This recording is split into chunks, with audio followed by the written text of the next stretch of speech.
tunavyo vielezi vya kutosha vya idadi, mahali na wakati.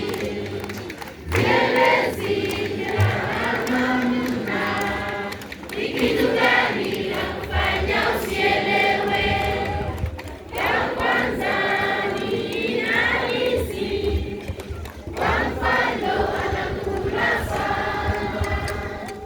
Ya pili ni hali, kwa mfano anakula kwa furaha.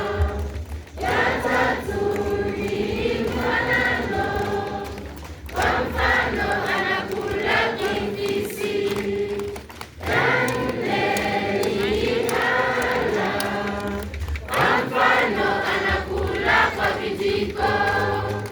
Ya tano ni jariri, kwa mfano anakula polepole. Ya sita ni kikizi, kwa mfano analia kwi kwi kwi. Oh baby, nalia sana. Ni kitu gani kinakufanya usielewe? Oh baby, nalia sana. Ni kitu gani kinakufanya usielewe? Safi safi. Kwa sababu ya wakati naomba kuachia